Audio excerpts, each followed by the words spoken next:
Morning all. Today we're patterning a shotgun and we're on a public range, so please put up with the sounds of gunfire and vehicle noise that you may hear in the background from time to time. Now, patterning a shotgun is basically putting out a target of the intended size and at the intended distance that you're probably going to shoot for hunting purposes. So you have about a squirrel-sized target or a quail-sized target at whatever range you expect to shoot, and you're going to fire your shotgun with the cartridge that you're going to shoot at it.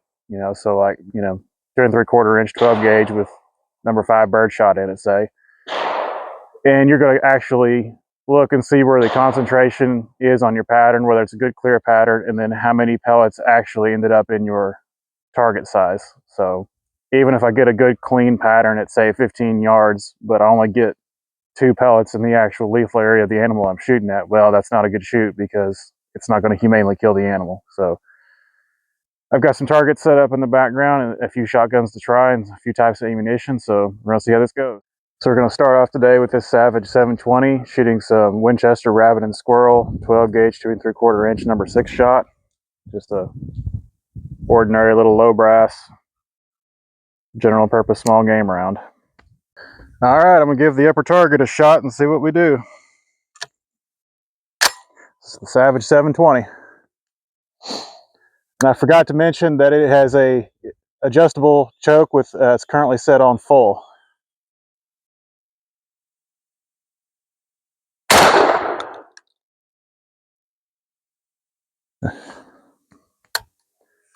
Let's see how we did. Well, we did a bit better actually than what I thought we were going to do. This adjustable choke system on that Savage 720 usually makes a really clumpy, uneven group, or pattern, I should say. But this actually is not too bad, and we got way more pellets in that little circle than what I figured we actually would. So I kind of drew this with the generic body size of a rabbit, squirrel, and crow kind of all averaged out together. Figured if I could get plenty of pellets in that, it would do just fine. And looking at this, I have no doubt whatsoever that would drop any small game animal that I shot at. All right, now we have a New England Firearms 12 gauge with modified choke in it. It's just a plain old single shot.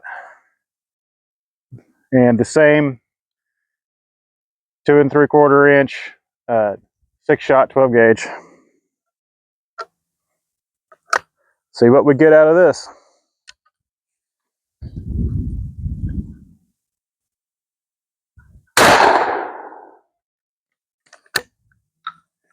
Well, it looks pretty good from here, but let's go check it out. Well, that was a little bit less good. We got plenty of pellets on paper, but I only counted 11 of them in the actual circle, which would probably still do the job, especially when you imagine that there'll be a little bit of head and lower body, I call a squirrel or something, outside of the target zone. But it's definitely a little more marginal. I think if I probably brought it in a little bit, because I'm shooting these at 15 yards. I don't know if I mentioned that before, but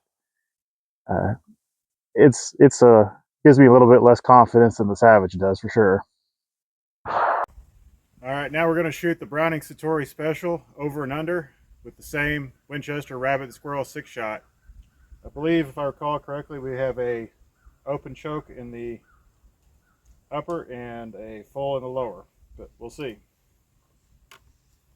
So we'll go ahead and shoot both of these together for the sake of brevity.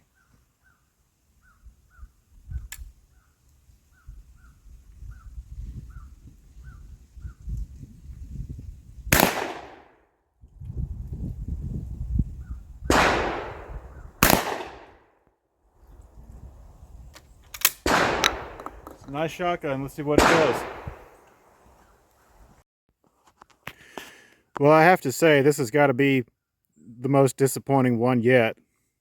Neither one of these has more than 10 pellets in it. And the groups are kind of, or patterns, I keep saying groups. Patterns are kind of scattered and clumpy. So I think this was the open choke. So it doesn't surprise me that it's definitely a looser group than the other. But man, is it clumpy. So we could actually, if I could fire a couple more rounds in if this is consistently getting a nice clump right here, I could just hold a little bit lower and that would actually get us a perfectly good shot, but it's not ideal. All right, so we're just going to validate the Savage 720 real quick with Remington Express long range, number 2 shot. This is a high brass 2 3/4 inch load. It should be a little bit hotter, and we'll see if it holds its place as the best performer so far today.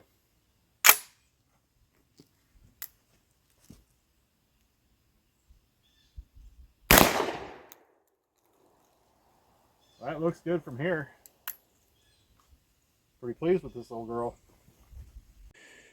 Well, once again, that Savage 720 with the full choke on it did not disappoint. We have got a whole bunch of good holes in here.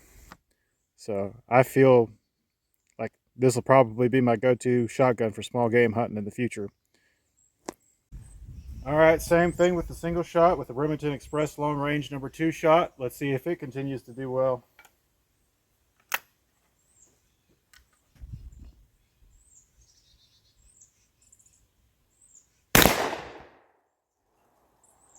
I can definitely tell a difference in recoil with this one.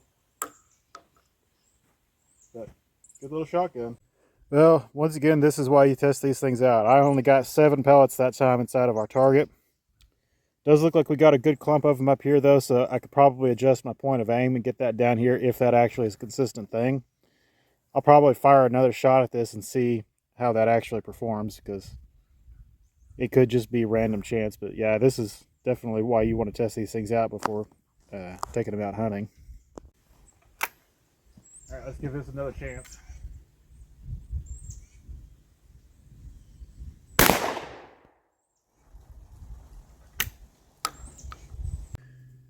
It looks like there's about 19 pellets in there now, so just a little bit better than the first shot, and it doesn't really seem to have given me a consistent clump or any other kind of shape to the pattern. So it's not a no-go necessarily, but I don't feel as good using this shot in this particular shotgun. Well, I hope I was able to demonstrate the utility to patterning a shotgun and the method behind doing so today. Definitely had fun coming out here and filming this, and I was a little bit surprised actually. I thought that this shotgun with the poly choke, that's what it's called. Basically, you can twist this and it's supposed to adjust to whatever kind of choke you want. Anyway, I did not expect, based on past performance, for it to actually do the best out of all of them, but I hope that demonstrated why it is that you actually need to get out here and test these things, is that you don't always get the result that you think you're going to get, and you definitely don't want to get out there and wound an animal because you didn't do your homework on your weapon. So hope you guys will like and subscribe, comment, give me some feedback, tell me anything you'd like to see, anything I can do better, and hope you guys have a great day.